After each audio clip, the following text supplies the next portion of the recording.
आइए सुनते हैं श्रीमती पूनम अहमद की लिखी कहानी दिल की धड़कन। कविता ने घड़ी देखी। सुबह के 7:30 बजे थे। बेडरूम की खिड़की का पर्दा हटाया, सामने वाली बिल्डिंग की पार्किंग वाली खुली जगह पर नज़र डाली।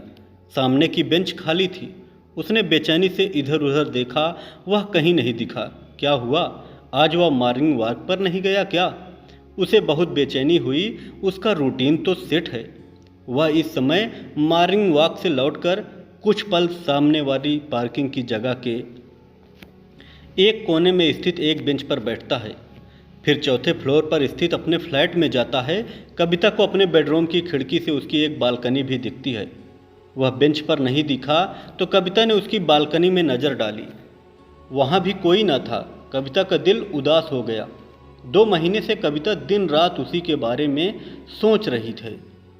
उसने सोचा, हो सकता है उसे कोई काम हो सकता है शाम को वह दिखाई दे जाए। वह बेमन से मेड से काम करवाकर ऑफिस जाने के लिए तैयार होने लगी। फिर वह अपनी कार से ऑफिस के रास्ते पर बढ़ गई। मुलुंड की इस सोसाइटी में वह 4 महीने से अकेली रह रही थी। 2 साल पहले उसने विनोद से प्रेम विवाह किया था। विवाह के 6 महीने में ही उसे महसूस हो गया था कि जीवन साथी चुनने में उससे भूल हो गई है। आशिक मिजाज विनोद के चरित्र की उच्च श्रृंखलता उसे परेशान करने लगी थी। आती जाती लड़कियों को घूरना, उनके फिगर पहनावे पर कमेंट करते चलना, उसकी इन आदतों पर कविता मन ही मन जल कर रह जाती थी। विनोद के ऑफिस के काम करने वाली रीना से विनोद के प्रेमपूर्ण संबंध की खबर कविता को मिली तो पूछने पर उसने बिना घुमाए फिराए स्वीकार करते हुए कहा था, हाँ कविता, मुझे उससे प्यार हो गया है। मैं उसके साथ रहना चाहता हूँ। तुम ही बताओ अब क्या करना चाहिए। विनोद की साफ शब्दों में कही गई 2 टूक बात ने कविता को कड़वे यथार्थ पर लाकर पटक दिया था। उसने भी कहा, फिर डाइवोर्स ही ठीक रहेगा। नो प्रॉब्लम, जल्दी ही इस बारे में कदम उठाते हैं। कहते हुए विनोद किसी अजनबी की तरह घर से बाहर चला गया। विवाह बचाने का प्रयत्न दोनों में से किसी ने नहीं किया था। दोनों ने सोचा, हम दोनों एक दूसरे के लिए नहीं बने थे। इस आत्म जागृत के बाद दोनों अपने रिश्ते की लाश को अदालत में जला आए थे। कविता के माता पिता का स्वर्गवास हो चुका था। भाई बहन कोई था नहीं। वह उच्च शिक्षित थी, अच्छे पद पर कार्यरत थी। सुना था विनोद ने रीना से विवाह कर लिया था। इधर कुछ दिनों से वह अपनी मनोदशा से बेचैन थी। न चाहते हुए भी वह उस अजनबी की ओर आकर्षित हो रही थी।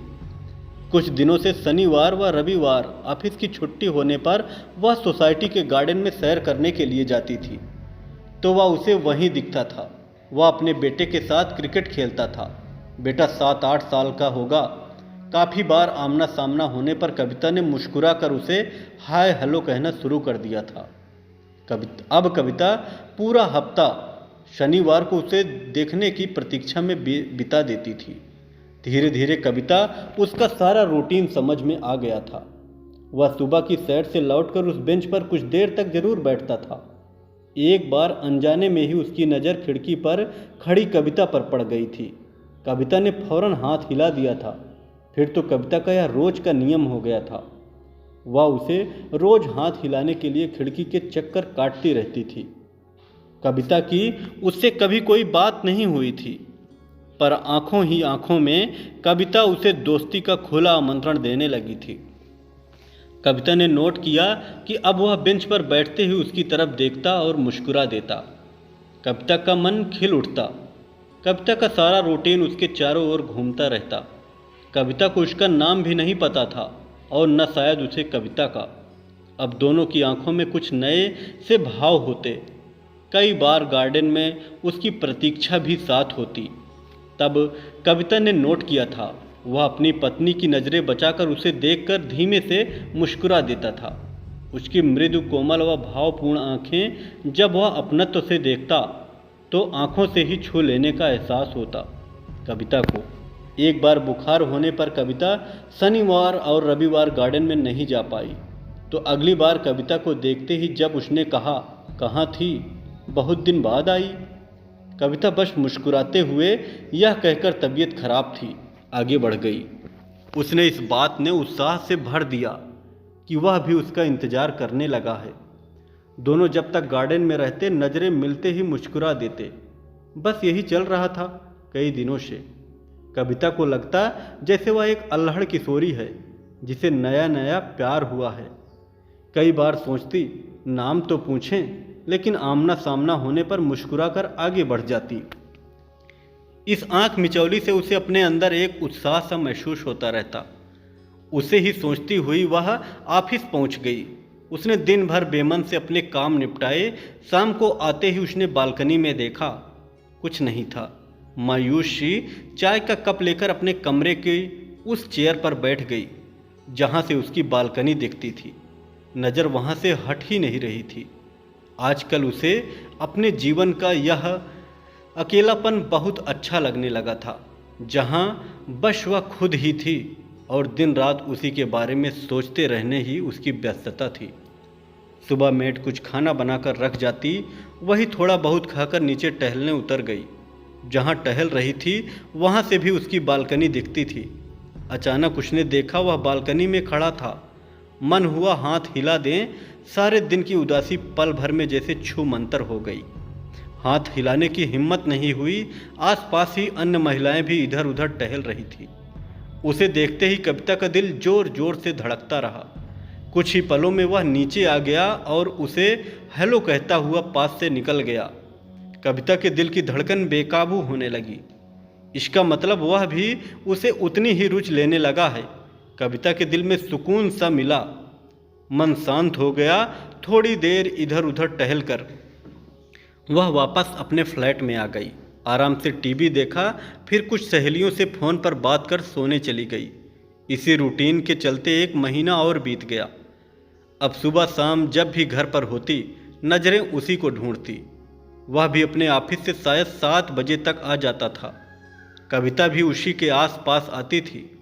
शनिवार और रविवार जब भी वह परिवार के साथ कार से निकलता, कविता उसके लौटने तक बेचैनी से इधर उधर घूमती रहती। उसकी कार तो कविता अब दूर से पहचानने लगी थी। एक दिन कविता की तबीयत कुछ ढीली थी।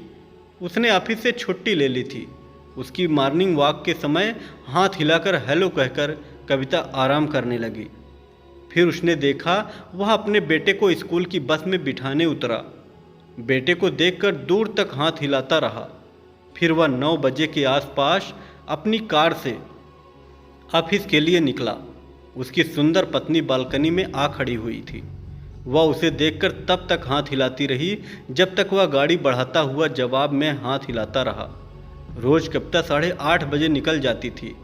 आज कविता ने उसे ऑफिस जाते हुए पहली बार देखा था। आज भी उसे देखकर कविता का दिल जोर से धड़का था, पर बालकनी में खड़ी उसकी पत्नी का खुश और हिला चेहरा उसे यथार्थ की दुनिया में ला बहुत कुछ सोचने को मजबूर कर दिया। वह निढाल सी बिस्तर पर लेट गई। वह महसूस कर रही थी कि उसके प्रति आकर्षण एक दुस्साहस है, संस्कारों और रस्मों के सामने आलोचना का विषय है। आकर्षण वह भी किसी के प्रति, किसी अबोध व भोले से बेटे के पिता के प्रति क्या कर रही है। वह क्यों किसी पराये पुरुष के प्रति इतनी आकर्षित हो रही है। क्या होगा इस आकर्षण का भविष्य। या तो किसी दिन दोनों की आंख मिचौली कोई देख लेगा, बदनामी होगी, उसके कारण किसी पत्नी का दिल दुखेगा।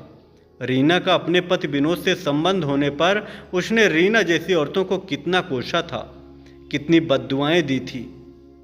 वह खुद क्या कर रही है, क्या फ़र्क है रीना और उसमें, यह क्या गलती कर रही है वह। किसी के सुखी परिवार में वह क्यों कांटा बनने की कोशिश कर रही है। उसका क्या यह दिल तो उसकी पत्नी का टूटेगा ना। वह तो पुरुष है, उसे तो इसमें मज़ा आ रहा होगा कि कोई औरत दिन रात उसकी तरफ पहल कर रही है। वह क्यों पतन की तरफ कदम बढ़ा रही है। नहीं नहीं, उसे खुद को संभालना होगा, स्वयं को भटकने से बचाना होगा। उसके भाग्य में कोई उचित जीवन साथी होगा तो उसे मिल ही जाएगा। पुरुष को दूसरी औरत कितनी जल्दी आकर्षित कर सकती है, यह वह देख ही रही थी। पुरुष को तो भाता ही है यह शब्द, चाहे वह विवाहित ही क्यों ना हो। वह अपनी भूल को सुधार लेगी, खासकर जब इस भूल के कारण किसी और स्त्री के जीवन पर असर पड़ सकता हो। सारा दिन उसने अजीब सी मनोदशा में निकाला। शाम को खिड़की पर खड़ी हुई तो देखा वह कार से उतर रहा था। दिल फिर जोर से धड़का था, पर उसने खिड़की बंद कर पूरा पर्दा खींच दिया। सोचा दिल का क्या है, धड़कने दो, और खुद को ही अपने संभले हुए कदम पर शाबाशी देकर मुस्कुराते हुए टीवी ऑन कर लिया। कहानी कैसी लगी कमेंट में ज़रूर बताएं।